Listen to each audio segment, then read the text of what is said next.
부모 공경, 흉통, 장수, 혹은 장수, 흉통도 괜찮습니다만 꼭 이런 이 병식을 기억하시길 바랍니다. 한번 따라 하십시다.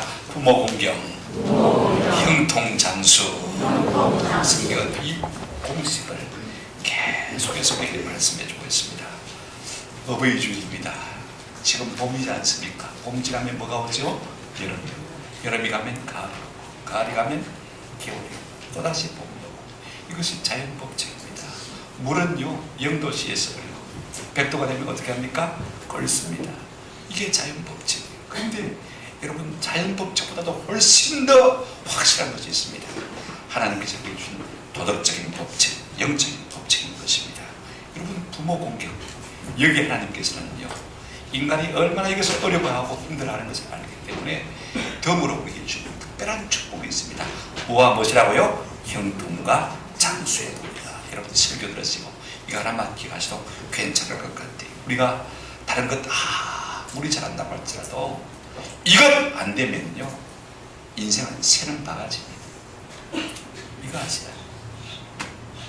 내가 아무리 세상 사람에게 그럴듯하게 보인다 할지라도 내가 부모 공개하지 않는 사람이라면 어떤 것 같다고요? 새는 바가지다. 여러분, 그렇게 생각하시면 될 것 같아요. 어제 조선일보에 보니까 전주혜라고 하는 변호사가 자기가 판사 시절에 판결한 기억을 더듬어서 쓴 글을 제가 읽어보았습니다. 명문대 성악과를 졸업한 H라고 했어요. 졸업 후에 동물원 유학을 갔습니다. 법무사라는 아버지가 뒷바지를 다 했어요. 근데 여러분, 유학 가서는요, 부모님께 형제간들에게도 일체 연락이 없는 것이에요. 그러면 거기서 결혼해서 살았대요. 이제 결혼해서 사니까 아버지가 유학비를 끊었대요. 돈이 끊기니까 30년 만에 귀국을 했어요.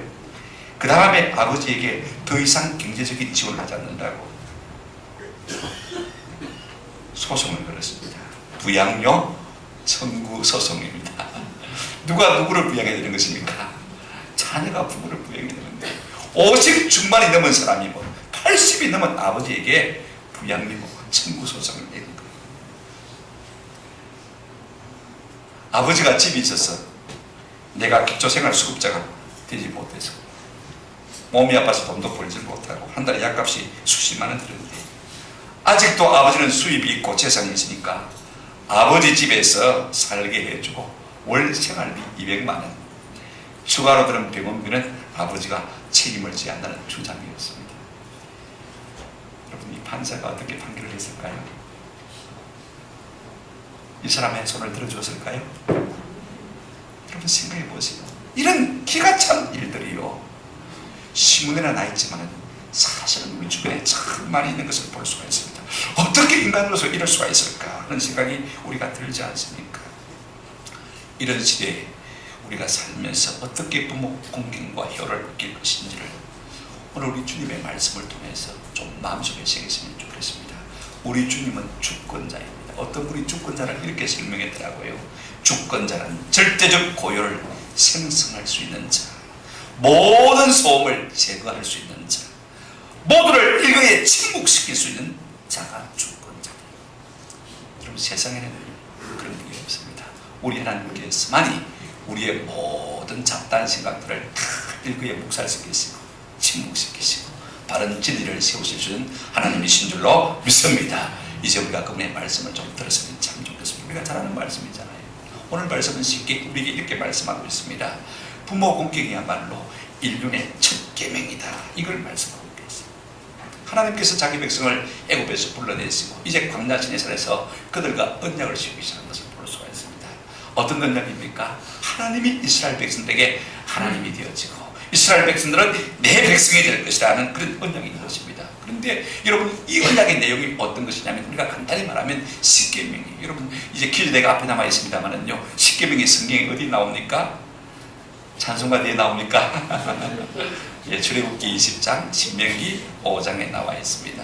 오늘 이 바울이 에베소서 6장 1에서 인용한 말씀은요, 이 십계명을 두고 한 말씀인 것입니다. 우리가 십계명을 가만히 살펴보면 1계명부터 4계명까지는 하나님 사랑에 대한 계명이, 그 다음에 5계명부터 10계명까지는 누구에 대한 사랑요? 사람 사랑에 대한 계명인 것을 우리가 볼 수가 있습니다. 그런데 이 5계명부터 10계명까지 제일 첫 계명이 5계명인데 여기에 내 부모를 공경하는 계명이 나오는 것을 볼 수가 있습니다. 그래서 사도 바울은 이 계명을 갖다가 첫 계명이라, 어떤가는 계명이다, 이렇게 설명하고 있는 것을 볼 수가 있습니다. 첫 계명이라는 것은요, 모든 계명 가운데 뭐다고요? 어뜸이 된다는 그런 계명이라는 것을 말씀하고 있습니다. 여러분, 어떻게 이 부모 공경의 도가 첫 계명인가? 저는 성경을 보면서 깨달았어요. 오늘 우리가 읽은 이 에베소서 6장은 5장과 연결되어 있습니다. 5장 18절에 보면 이런 말씀이 있어요. 술 취하지 말라. 이는 방탕한 것이니 오직 성령으로 충만함을 받으라. 그래 놓고 그 다음에 구체적으로 이제 가정에 대해서 말씀하시면서 아내들이요, 남편들아, 자녀들아, 아비들아, 이렇게 한마디 한마디 하시는 것을 볼 수가 있습니다. 우리가 꼭 기억해야 될 것 있습니다. 왜 부모 공경의 도가 어떤가는 계명이냐? 여러분, 성령 충만이 뭐예요? 방언을 두고 성령 충만하다고요? 예언을 한다고 성령 충만하다고요? 사도 바울은 그런 것을 일제 우리 가운데 언급하고 있지 않습니다. 자녀된 자가 부모를 공경할 그때마다 성령 충만하다. 그러므로 여러분, 우리가 성령 충만한 증거를 어디에서 찾아야 되느냐? 가정생활에서 찾아야 되는 것입니다. 아내가 남편을 사랑하고 순종하고, 또 남편이 아내를 사랑하고, 또 자녀들이 부모에게 공경하는, 여기에서 우리가 성령 충만을 찾을 수가 있는 것입니다. 무엇 때문에 이 부모 공경의 도가 어떤가는 계명이냐? 여러분, 믿음에 대해서도 꼭 같은 것을 우리가 적용할 수가 있습니다. 우리가 믿음이 있다 없다, 믿음이 좋다 나쁘다, 믿음이 크다 작다, 무엇으로 우리가 그렇게 분별할 수가 있습니까? 디모데전서 5장 8절 이렇게 말씀하고 있습니다. 누구든지 자기 친족, 특히 자기 무엇을요? 가족을 맞아나면 돌보지 아니하면 믿음을 어떻게 하는 자고요? 배반하는 자요. 불신자보다 더 많은 자니라 악한 자니라. 여러분, 무엇을 가지고 우리가 믿음이 있다 없다 좋다 나쁘다 크다 적다 이렇게 분별할 수 있는 것입니까? 자기 가족들을 대하는 태도를 보면 특별히 부모님을 모시는 태도를 보면요, 저 사람이 믿음이 좋은 사람인지 믿음이 나쁜 사람인지를 알 수 있다는 것입니다. 여기에 돌본다는 말은요, 전적으로 위한다는 말인 것입니다. 우리가 부모님을 전적으로 위하는 사람을 보고서야 아, 저분이 참 믿음의 사람이구나. 그렇지 않으면요, 믿음을 배반하는 자, 믿음이 없는 자 정도가 아니라 믿음을 배반한 자라고 말씀하고 있습니다. 여러분, 무엇이요? 무엇 때문에 왜 부모 공경이 어떤 계명이냐? 이것이야말로 하나님을 기쁘시게 하는 것이기 때문에 그렇습니다. 여러분, 골로새서 3장 20절 말씀을 한번 같이 보십시다. 자녀들아, 모든 일에 부모에게 어떻게 하라고요? 순종하라. 이는 주 안에서 기쁘게 하는 것이니라. 그렇게 말씀했습니다. 그런데 여러분, 부모에게 순종하는 것이요, 부모를 기쁘게 하는 것인지 아니면 하나님을 기쁘시게 하는 것인지 오늘 본문을 통해서 우리가 좀 이해하기가 어렵지 않습니까? 그런데 다른 번역본들을 보면요, 이 우리 개정 성경 번역본 외에는 모든 성경이 이렇게 번역하고 있습니다. 한번 따라합시다. 이는 주를 기쁘시게 하는 것이니라. 우리가 부모님을 공경하는 것이 누구를 기쁘시게 하는 것이라고요? 주님을 기쁘시게 하는 것이다. 우리가 하나님 기쁘시게 하기를 소원합니까? 우리의 부모님을 공경하는 은혜가 있기를 주님의 이름으로 축원합니다. 여러분, 가만히 보면요, 왜 하나님께서 이 말씀하셨는지를 우리가 알게 되어져요. 우리가 예수님의 족보를 마태복음에서도 볼 수 있고 누가복음에서도 볼 수가 있습니다만은요, 마태복음의 족보는 낳고 참 위에서부터 아래로 내려옵니다. 근데 누가복음의 이 족보는요, 위로 올라갑니다. 그 이상은 누구요? 그 이상은 누구요? 그 이상은 누구요? 그러다가 제일 마지막에 가서 누가복음 3장 38절을 보게 되어지면요, 이렇게 말하고 있습니다. 그 위는 에노스요, 그 위는 누구요? 셋이요, 그 위는 누구예요? 아담이요. 그 다음에 그 위에까지 올라가는 것을 볼 수가 있습니다. 누구예요? 그 위는 하나님이시니라. 우리 부모 위에 누가 계신다고요? 하나님이 계신다. 그렇기 때문에 우리가 부모를 공경하는 것이야말로 곧 무엇을 공경하는 것이 되어집니까? 하나님을 공경하는 것이 되어질 것을 볼 수가 있습니다. 그러므로 여러분, 우리가 꼭 깨달아야 될 것이 있습니다. 여러분, 우리가 부모를 공경한다는 것은요, 성령 충만하다는 증거, 믿음이 좋다는 증거고요, 지금도 하나님을 뭐하고 있다고요? 기쁘시게 하고 있다는 증거인 줄로 믿습니다. 저는 이 은혜가 우리 가운데 있기를 주님의 이름으로 축원합니다. 그래서 이것이 첫 계명이 되어지는 거예요. 두 번째로 우리가 생각할 것은요, 오늘 본문에 이렇게 말하고 있습니다. 내 부모를 공경하라. 이는 그 다음에 한번 따라합시다. 약속 있는 첫 계명이니. 약속이 있다는 말은 축복 있는 첫 계명이라는 말씀인 것입니다. 여러분, 5계명부터 10계명까지 보시면요, 명령만 있고 다른 계명들은요, 무슨 약속이나 축복이 없어요. 그런데 5계명만 딱 그렇습니다. 보십시오. 내 아버지와 어머니를 공경하라. 이것은 약속 있는 첫 계명이니. 3절에 이로써 내가 잘되고 땅에서 장수하리라. 여러분, 출애굽기 10계명이 두 곳에 있다고 그랬죠. 출애굽기 20장 12절을 먼저 읽어보시면요, 내 부모를 공경하라. 그리하면 약속이 있습니다. 축복이 있어요. 내 하나님 여호와가 내게 준 땅에서 내 생명이 말이라 길리라. 만다 말입니까? 장수한다는 말입니다. 그 다음에 신명기 5장 16절을 똑똑이란 말씀이지만은 조금 뒤가 다르게 되어 있어요. 너는 내 하나님 여호와께서 명령한 대로 내 부모를 말아 공경하라. 그리하면, 그 다음에 보십시다. 내 하나님 여호와가 네게 준 땅에서 내 생명이 길고, 그죠? 하나가 더 있습니다. 그 다음에 뭐라고 했습니까? 복을 누리리라 그랬습니다. 자, 보십시오. 장수와 형통의 복을 말씀하고 있는 것을 우리가 볼 수가 있습니다. 그런데 에베소서에서는 순서가 조금 바뀌어서 먼저 형통을 말하고 그 다음에 장수를 말하고 있는 것을 볼 수가 있습니다. 여러분, 두 가지 약속이 주어져 있습니다. 왜 첫 계명이냐? 약속 있는 첫 계명이다. 어떤 약속이냐? 장수와 형통과 장수의 축복이 있다고 말하는 것을 볼 수가 있습니다. 여러분, 사람은 누구나가요, 형통하고 삶이 괜찮으면요, 안 죽고 오래 살았으면 좋겠다. 그죠? 장수하기를 원하잖아요. 그죠? 누구나가 다 바라는 것이 형통과 장수인 것을 볼 수가 있습니다. 고난 없이 오래 살기를 다 소원하지 않겠습니까? 그런데 이 놀라운 복이요, 어디에 숨겨져 있습니까? 부모 공경 속에 숨겨져 있다는 사실을 꼭 이런 깊이 생각하시기 바랍니다. 첫 번째 부모 공경에 주어진 약속이 뭐냐면요, 형통입니다. 여러분, 우리가 부모님을 공경하면 하나님께서 형통의 복을 주겠다. 사람 누가 형통을 만들어낼 수 있는 것이 아닙니다. 사람들과 이 행동의 복을 줄 수 있는 게 아니에요. 하나님만이 행동의 복을 만드실 수가 있고요, 행동의 복을 하나님만이 주실 수가 있는 것을 볼 수가 있습니다. 이 복은 원래 누구에게 주는 것이냐면요, 여러분 보십시오. 신명기 29장 9절에 보시면 하나님께서 이렇게 말씀하고 있습니다. 그런즉 너희는 이 언약의 말씀을 지켜 행하라. 그리하면 너희가 하는 모든 일이 말이라 형통하리라. 하나님을 경외하는 자에게 주시는 것이 형통의 복인데, 하나님께서 놀랍게도요, 너희가 부모를 공경하면 내가 행복의 복을 주겠다. 하나님과 부모를 동일실상에 놓고 말씀하시는 것을 볼 수가 있습니다. 놀랍지 않습니까? 여러분, 두 번째 약속이 뭔지 아세요? 한번 더 합시다. 장수의 복입니다. 사람은 누구나가 오래 살고 싶은 욕망이 다 있습니다. 오래 살기 위해서 오늘날 사람들이 별별 짓을 다 하지 않습니까? 그러나 여러분, 오래 살고 싶다고 해서 우리가 오래 살아야 되는 것은 아닙니다.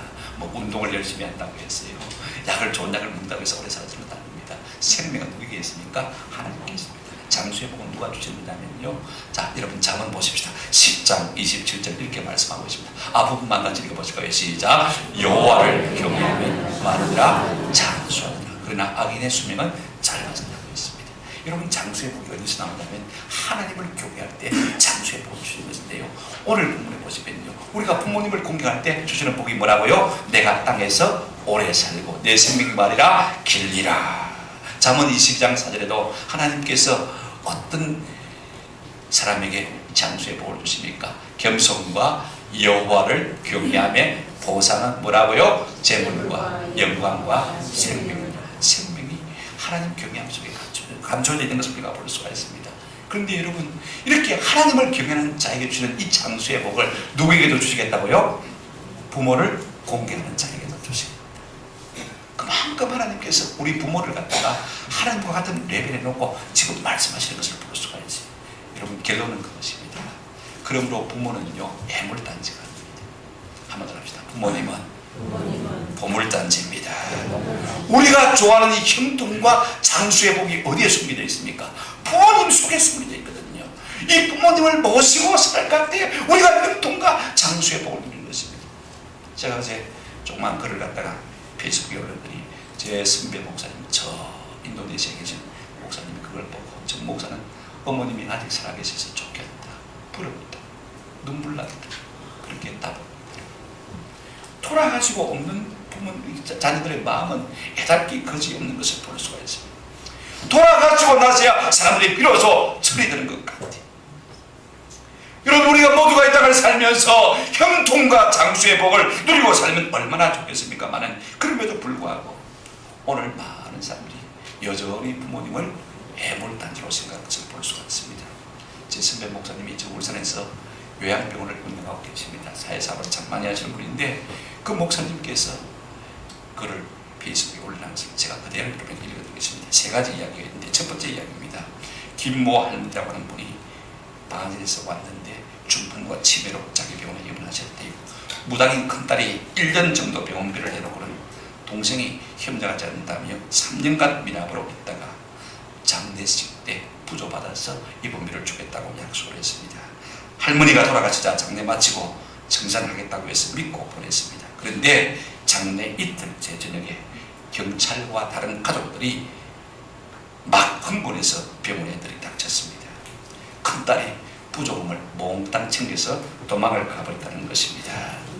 그래서 나머지 동생들이 이 누나 큰딸에게 부조금 횡령죄로 고소를 하고 이제 목사님이 참고인 조서를 받게 된 거예요. 그래서 병원 입원비 내역, 그 다음에 미납 해남 자료 제출하느라고 정신이 없었다. 두 번째 이야기입니다. 큰아들이 불교 절간에 평화를 그리는 화가인데 집안에 예수 믿는 할머니가 있어서 사업이 안 된다며 집에서 쫓아냈대. 자기 어머니를 목사가 요양병원 하니까 받아줄 수가 없잖아요. 당연히 받아줘야지 해서 모셨습니다. 큰 며느리와 손자가 같이 와서는 기저귀 값과 병원비를 월 30만 원씩 부담하겠다고 했습니다. 그런데 1년이 지나고 2년이 지나도 낼 생각을 하지 않았습니다. 이분들 역시 돌아가시면 장례 부조금으로 내시겠다고 했습니다. 5년간 모시다가 얼마 전에 돌아갔습니다. 그런데 큰 며느리와 손자가 와서는 장례를 해도 부조를 낼 분이 없다며 병원비조차 낼 수 없다는 것입니다. 시신을 앞에 놓고 밤을 새웠다고 해요. 다음날이 돼도 여전히 못 내겠다는 것입니다. 시신을 계속해서 요양원에 둘 수가 없어서 사용증 한 장만 받고 돌려보냈습니다. 이게 두 번째 이야기. 세 번째 이야기입니다. 서울에서 한 통에 전화가 왔었습니다. 사업이 부도가 나서 그러는데 우리 어머님을 석 달만 모셔주면 숨겨준 대지와 서울 근교 큰 산을 팔아서 모시러 오겠다고 했습니다. 강도 만난 이웃이 있거니 생각하고 모셨습니다. 3개월이 지나고 1년이 지나도 땅이 안 팔린다면 모시려 오지 않았습니다. 전화가 간혹 올 때마다 직원비, 임금비도 줘야 되고 밥값도 계산해야 되니까 조금이라도 보내주십시오. 그렇게 부탁을 했다고 해요. 명절에도 오시지 않는 것은 예사고요. 3년 가까이 되는 무렵 김모만 할머니가 세상을 떠났습니다.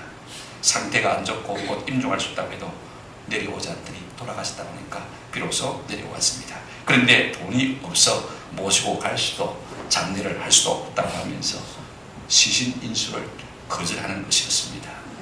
하는 수 없이 부산보건병원에 전화를 해서 고신 어디에 시신 해부용으로 기증을 하는 것으로 마무리를 했습니다. 이게 여러분 남의 나라 이야기가 아닙니다. 우리 주변에 흔히 있는 이야기인 것입니다. 그렇다면 이제 우리가 부모를 공경할 때 우리는 이 형통과 장수에 동반시가 할 것이 아니라 우리가 우리에게 주어진 부모님을 잘못 대할 때 하나님께서 어떤 화를 주시는지도 좀 생각할 필요가 있을 것 같아요. 출애굽기 21장 15절 17절 말씀입니다. 자기 아버지나 어머니를 치는 자는 반드시 말지니라 죽일지니라. 자기의 아버지나 어머니를 저주하는 자는 반드시 말지니라 죽일지니라. 연병과 같은 존재입니다. 이런 사람들을 남겨두면 세상이 점점 바뀌니까 그들을 죽일지니라. 성경 그렇게 말하고 있습니다. 오늘 아침에 새벽 기도 때 읽었습니다만 레위기 20장 9절 말씀에 이렇게 말씀하고 있습니다. 만일 누구든지 자기의 아버지나 어머니를 저주하는 자는 이 번역이 조금 애매해요. 무시하고 멸시하는 자는 반드시 죽일지니 반드시 말지니 죽을지니. 우리가 우리 부모님을 무시하고 멸시한 적이 없습니까? 우리는 죽을 죄를 지은 사람들이고 있습니다. 그가 자기의 아버지나 어머니를 저주하였은즉 멸시하였은즉 그의 피가 자기에게로 말이라 돌아가니라. 여러분 성경에 보면 무수하게 이런 내용들이 있는 것을 볼 수가 있습니다. 이야기할 수가 없습니다. 저런 부탁을 드립니다. 이것이 어려운 것을 우리가 잘 알고 있습니다만 그럼에도 불구하고 하나님께서는 우리에게 형통과 장수의 축복을 걸고 이 명령을 우리에게 주시고 있는 것입니다. 우리가 이 형통과 장수의 복을 누리시기를 원하신다면요, 이 부모 속에 감춰진 이 보물단지를 여러분 잘 순종하시는 은혜가 있기를 주님의 이름으로 축원합니다. 세 번째로 그렇다면 우리가 구체적으로 어떻게 해야 부모님을 잘 공개하는 것인가? 우리에게 보물단지로 주신 부모님들을 어떻게 하는 것이 우리가 참으로 효를 다하는 것입니다. 우리 동양적인 개념에서는요, 효를 한다고 그러면 항상 그렇게 생각하는데요, 두고 돌아가시고 나서 뭐 하면 됩니까? 제사 지내는 것으로 말씀하는 것을 볼 수가 있습니다. 물론 우리의 선배들은 부모가 장수해야 그저 효를 한 것으로 생각합니다. 그러나 여러분 장수의 몫은 하나님의 몫이지 내가 잘한다고 해서 장수하는 것은 아니지 않습니까? 대를 이을 자식을 잇는 것도 효라고 생각을 했고 가문의 명예를 소중히 것도 등입니다만 그러나 하나님께서는 우리 하나님의 백성들이 부모에게 딱 두 가지 명령만 주고 있습니다. 한번 더 합시다. 순종하라, 공경하라. 이것은요, 우리 인생이 하나님에게 해야 할 것과 꼭 같은 것입니다. 우리 하나님께도 우리가 순종하고 그 하나님을 경외하고 공경하면 그것으로 끝나는 거예요.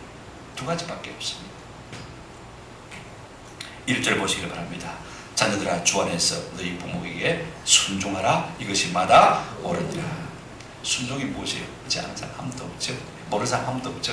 이게 이 순종이라는 헬라 단어가 참 재밌습니다. 휘프라는 단어하고 아코라는 단어가 합성해서 만들어졌는데요. 휘파코라는 말인데, 휘포라는 말은 한번 따라합시다. 아래에서 그런 뜻을 가지고 있습니다. 그 다음에 아코라는 말은요, 듣는다. 이게 무슨 말씀인지 여러분, 식당에 가면, 요즘에 유명 식당에 가보면요, 무슨 주문을 하려고 하면 웨이터들이 와서 어떻게 합니까? 테이블 앞에 그 다음에 무릎을 꿇고 딱 정중히 앉아서 주문을 받는 것을 볼 수가 있습니다. 그렇게 듣는 거예요. 오늘 누가 우리 부모님의 말씀을 이렇게 듣고 있습니까? 요즘 자식들은요, 부모가 한마디 하면 잔소리, 두 마디 하면 어떻습니까? 시대에 들어진 뒷방어른처럼 치는 거예요. 아예 들으려고 하지도 않는 것을 볼 수가 있습니다. 내가 아무리 똑똑해도 부모의 경험에 미치겠습니까? 할 수 없는 것입니다. 저는요 우리 어머님에게 절대로 대꾸하지 않습니다. 그냥 어머님 생각대로 하십시오. 그게 옳습니다. 무슨 말씀하시는지 모르겠어요. 오늘 우리 모두에게 이같이 할 수 있는 은혜가 있기를 주님의 이름으로 축원합니다. 누가 잘 순종할 수 있는 것입니까? 한번 더 합시다. 사랑하면 순종할 수가 있습니다. 사랑과 순종은 동전의 양면입니다. 순종하는지 안 하는지 보면요 사랑하는지 안 하는지를 알 수가 있는 것입니다. 회의를 하고 여기에 무슨 조건이 없습니다. 어떤 부모이거든 순종해라 이런 조건이 하나도 없다는 것입니다. 부모가 얼마나 나를 멋지게 낳았느냐, 얼마나 나를 잘 길러줬느냐, 얼마나 나를 많이 사랑했느냐, 얼마나 많은 것을 물려줬느냐, 존경할 만하냐 하지 않느냐, 건강하냐 병들었느냐, 부모님께 받은 상처가 적으냐 많으냐 상관없이 순종하는 것입니다. 요즘 사람들은요 왜 놈의 상처가 그리 많은지 모르겠어요. 아버지는 형님만 사랑하고 장남만 사랑하고 밥만 먹여주고 돈만 줬지 내게 해준 게 뭐예요? 그럴지라도 성경은 뭐라고요? 순종하라. 순종. 두 번째 뭐라고 했습니까? 공경하라 라고 말씀하고 있습니다. 여기도 마찬가지로 어떤 조건이 없습니다. 부모가 공보든 재보든 병들었든 건강하든 유산이 있든 없든 뭐라? 공경하라. 내 아버지와 어머니를 공경하라. 여러분 우리는 부모님께 단순히 순종을 넘어서 공경으로 나가는 은혜가 있기를 축원합니다. 저는 어제 설교 준비하면서 이 공경에 대한 정의를 제 혼자 나름대로 내려보았어요. 한번 따라 하십시다. 내가 상대방에게 드려서 유익하게 되고 기쁘시게 할 수 있는 모든 은행심사 이의 공경. 내가 상대방에 드렸을 때 그분이 유익이 되고 그분이 기뻐할 수 있는 모든 뭐가요? 은행심사야말로 공경이다. 제가 여러 사건들을 뒤지고 여러 원어를 뒤지고 하면서 딱 조합을 해보니까 이 말이 나옵니다. 내가 그분에게 드려서 그분이 유익하게 되고 그 다음에 그분이 기뻐하실 수 있는 것이 모든 은행심사가 뭐라고요? 공경이다. 이렇게 말할 수 있는 것입니다. 어떻게 하면 우리가 구체적으로 부모를 공경할 수 있을 것 같습니까? 페런츠라는 영어 단어를 이니셜을 가지고 전에도 한번 제가 말씀을 드렸습니다만 여러분 부모라는 영어 단어가 페런츠입니다. P-A-R-E-N-T 그죠? 자, 여러분 먼저 우리가 부모님을 공경한다고 할 때요 pray in the pay 위에서 기도해주고 그 다음에 pay 뭐하니 여러분 돈을 드리라 이 말인 것입니다. 여러분 부모님을 위해서 기도해주는 것이 가장 큰 효도입니다. 우리가 어릴 때는 부모님들이 밤낮으로 우리를 위해서 기도했습니다. 이제는 기력이 세진 지금 우리가 대신해서 부모님들을 뭐 해줘야 됩니까? 기도해줘야 됩니다. 그리고요 부모님에게 줄 수 있는 선물은 뭐니 해도 머니가 최고입니다. 이걸 기가시는 현금을 드시기 바랍니다. 여러분 그림 하나 볼까요? 부모에게 드릴 수 있는 선물요 참 보십시오. 카네이션 설문조사를 했는데요 100명 중에서 한 명 있습니까? 없습니까? 카네이션 하지 마세요. 한 번도 없어요. 내 어버이 주일에 카네이션 받고 싶다. 여러분 MBC에서 조사했습니다. 이번에 TV에 나온 거 아닙니까? 카네이션 제로. 가전제품 조금 있습니다. 18, 그냥 8%. 효도감각 망구제신각이 이제 14%. 이제는 다른 거 힘도 없고 가봐야 머리만 하고 힘듭니다. 그 다음에 마음이 담긴 편지나 엽서 이게 괜찮네요. 몇 프로요? 18%. 차라리 그게 진술하고 좋아요. 그 다음에 56% 제일 많은 것이 한번 더 합시다. 현금 봉투. 착각하지 마십시오. 예. 아 거기다 편지가 합치면 한 70%. 아이고 최주사님 참 지혜롭습니다. 편지만 그 돈만 넣어들지 말고 거기다가 감사 편지가 넣어들면 이게 참 100점짜리거든요. 두 번째가 우리가 부모님 공경한다고 할 때 아도르입니다. 한번 더 합시다. 날마다 칭송하십시다. 우리 부모님들은 우리가 옹알이도 하기 전부터 우리가 말도 배우기 전부터 뭐라고 하면요 그냥 잘한다고 박수 치고 웃고 들고 있지 않습니까? 이제는 우리가 부모님들의 옹알이에 칭찬을 해줘야 되는 줄로 믿습니다. 꼭 그렇게 하십시다. 세 번째 R, relate입니다. 여러분 부모님들을 어디 가든지요 꼭 뛰어들으시길 부탁을 드립니다. 나이 드셨다고 병들었다고 추하다고 시련이 들어졌다고 초라하다고 부러워하거나 소외시키지 마십시다. 손님이 와도 어머니 안방에 들어가 계세요. 그러지 마시고 같이 손님하고 같이 있어주고 그렇게 해주시기 바랍니다. 여러분 우리가 피자집에 가도요 어머니 모시고 가십시오. 어머니 피자 안 드시죠? 우리만 갔다 올게요. 우리 어머니만 피자 잘 드세요. 그것도요 피자 헛피자 잘 드세요. 일반 피자는 별로 맛이 없대요. 여러분 나이 드신 분들도 마다합니다.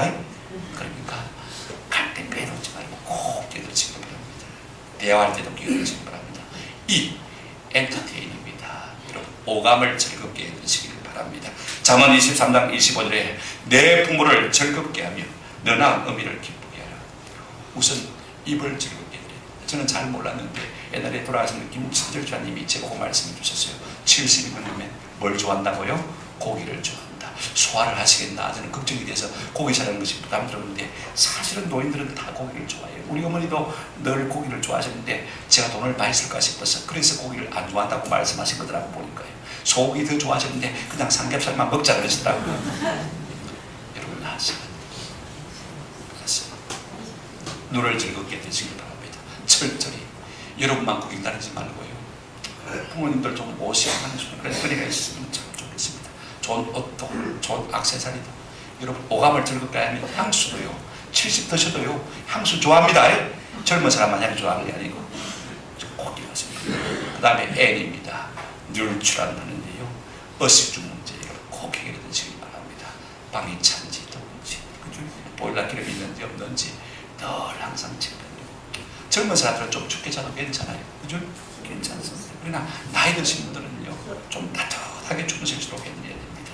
여러분 그 다음에 하나 있습니다. T입니다. 테라피 치료해 드리시기를 바랍니다. 노인들은 의료보험이 있어도요 사실 못 갑니다. 다리가 불편해서 못 갈 뿐 아니라 1,000원짜리 한 장도 아까워서 못 갑니다. 나를 위해서 쓰는 것은 아깝거든 그렇지 않습니까? 그러니까 자녀들은 우리가 모시고 가서 병원에서 치료할 수 있게 해줘야 되는 것입니다. 노인들은 보약이 최고입니다. 자주 병원에 모시고 가시기를 바랍니다. 제가 한 시를 좋아합니다. 두부의 강추되는 시를 읽다가 제가 가슴을 쳤어요. 강추되는 시에 이런 시가 있습니다. 맑은 강 한 굽이 말을 안아버리고 말은 조는 듯 한가롭다.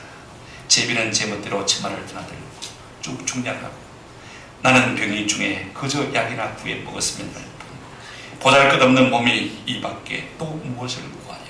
그렇게 평화로운 농촌 풍경과 그렇게 한가로운 제비의 모습과 자기의 병든 모습을 대조하고 있는 것을 볼 수가 있습니다. 뭐라고 했습니까? 나는 병이 중에요 그저 약이나 구해 먹었으면 할 뿐 보잘것없는 몸이 또 이 밖에 무엇을 구하냐.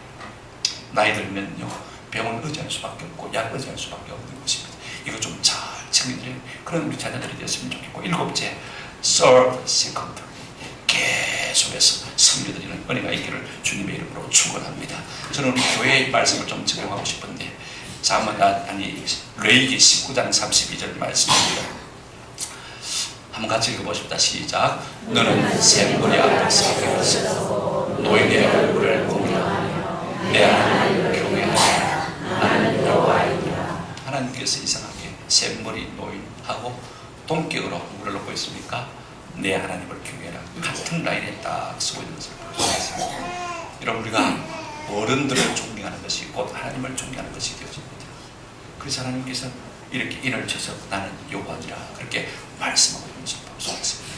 여러분, 병원에 가면 의사들이 남아는 노인들에게 반발 틱틱하는 걸 볼 수가 있습니다. 참 삼자가 볼 때는 참 기분이 안 좋아요. 우리 교육자들도 제가 옆에서 보면 조금 반말하려고 그래요. 혹시 제가 여러분 나이 드신 분에게 반말하려고 하는 경향이 있으면 제게 일침을 주시기를 바랍니다. 저는 평생에 그렇게 하지 않기로 마음에 작정을 하고 있습니다. 여러분, 나보다 한 살이라고 많은 것이요 뱃살입니다. 이거 아셔야 돼요. 이것이 지혜고 이것이 계명입니다. 오늘 교회에서는 어떤 질서보다도요, 얼마나 젊었느냐, 얼마나 잘생겼느냐, 얼마나 가졌느냐, 얼마나 배웠느냐, 사회적 지위가 얼마나 높았냐, 얼마나 돈이 있느냐, 이런 거 간간히 무시하십시다. 교회 직분도 무시합시다. 목사라도 장로라도 집사라도 반발하면요, 여러분 일침을 주시기를 바랍니다. 너는 샘물이 앞에 마라 이랬으라. 노인들을 마라 공경하라. 저는요, 은퇴하시는 분들 보면 참 부러워요. 여러분, 갑옷 입는 사람이요, 갑옷 벗는 사람만 하겠습니까? 한번 생각해 보십시오. 아직도 나는 갑옷을 입고 있어요. 전쟁에 나가서 싸워서 죽을런지 살는지 알 수 있습니까? 없습니까? 그러나 갑옷을 벗는 사람은요 이미 전쟁에서 승리하고 이긴 사람들이니까 참 부러운 거예요. 저는 저보다 한 살이라도 더 많이 사는 사람이 참 부러워요. 내가 내일 일을 모르지 않습니까? 오늘 죽을런지 내일 죽을지 모르지 않습니까? 오늘까지 승리하고 이겨온 그 세계가 얼마나 귀하고 복된 것입니까? 돈이 있어서 많이 배워서 여러분 그것은요 다 잊어버린 것입니다. 대학에서 아무리 4년 전공해도요 3년 지나고 나면 전공한 과목 지식 하나도 없습니다. 다 흔들려요. 그러나 세월을 살면서 배운 것은요 이것이야말로 참 지혜와 지식이 되어지는 것입니다. 오늘 우리는 뭐 사회적인 지위나 학벌을 따라 존경하는 그런 교회가 아니라 한번 합시다. 나이를 따라 평가하고 존경하는 분도가 우리에게 있기를 소원합시다. 이 같은 은혜가 있기를 주님 이름으로 축원합니다. 말씀을 맺습니다. 옛말에 나무는 고요하고자 하나 바람이 그치지 않고 자식이 풍랑하고자 해도 어버이는 기다리지 않는다는 말이 있습니다. 송강정철의 국민가에서 보면 이렇게 노래했습니다. 어버이 살아계실지 섬기기를 다해라. 지나간 후면 대답다 거의하니 평생에 꽂지 못할 일 이뿐인가 하느라. 저는 우리가 보편적으로 가진 나쁜 습관 가운데 하나가요. 다음에 혹은 나중에 하고 하는 자꾸 뒤로 미루는 습관이야말로 가장 나쁜 습관이라고 생각합니다. 분명히 말할 수 있건데요. 한번 합시다. 다음에 나중에 이것은 없습니다. 저는 이명박 대통령을 참 존경합니다. 그분이 대통령 되기 전에 어머니라는 책을 썼는데 어머니라는 책을 썼어요. 그 책에 보면 이런 말씀이 있어요. 어머니 고운 옷 한 번 해드려야지 나중에 돈 벌면, 어머니 만난 거 사드려야지 나중에 취직하면, 어머니 비행기 태워드려야지 나중에 부자 되면. 어렸을 때 난 어머니께 해드리고 싶은 것이 너무 많았다. 그런데 그때는 몰랐다. 한번 더 합시다. 나중은 없었다는 걸. 나중은 없었다는 걸. 참 애절한 부분 아닙니까? 여러분, 우리 인생의 가장 큰 도둑놈은요, 지금 당장 해야 할 일을 뒤로 미루는 습관인 것입니다. 그래서 유명한 문필가 조지 브라더스 쇼는요 미리 묘비명을 써놨습니다. 참 기가 참 기똥찬 묘비명을 썼더라고요. 한번 따라 합시다. 우물쭈물하다가 내 이럴 줄 알았지. 우물쭈물하다가 내 이럴 줄 알았지. 이 묘비명을 미리 써놓고 늘 그리스도로 사는 것을 볼 수가 있습니다. 그래서 고산 윤선도는 산은 높고 물은 멀고 멀고 어버이 그린 뜻은 많고 많고 하고 하고 어디서 외기러기는 울고 울고 가느니라고 읊었습니다. 여러분, 대호에서 이탈했어요. 허공을 울며 가는 외기러기의 울음소리, 그걸 보면서요 오늘 윤선도는 그렇게 생각하십니다. 부모님의 품을 떠나 혼자 건너가는 이 세상살이, 시리고 시린 그 세상살이처럼 그렇게 자기를 생각하는 거예요. 그러니 여러분, 부모님만 생각하면 어떻습니까? 그 많고 하고한 그리움에 목이 메여 자꾸만 눈물이 나는 것입니다. 그러나 우리가 철이 들었어 주님의 말씀을 순종하고 처음이라도 우리가 부모를 공경하는 사람이 된다면요, 내일의 기한을 좀 우리가 덜 수 있지 않겠나 생각을 하게 되어지는 것입니다. 그렇다면 우리가 무엇을 선택하며 살겠습니까? 형통과 장수의 복이 어디에 있습니까? 형통과 장수의 복이, 한번 더 합시다. 부모 공경 속에 있습니다. 이제 우리가 무엇을 선택할지는 고스란히 우리의 몫인 것입니다. 저는 여러분들이 부모 공경을 선택함으로 말미암아 형통과 장수의 복을 누리시는 은혜가 있기를 주님의 이름으로 축원합니다. 아멘.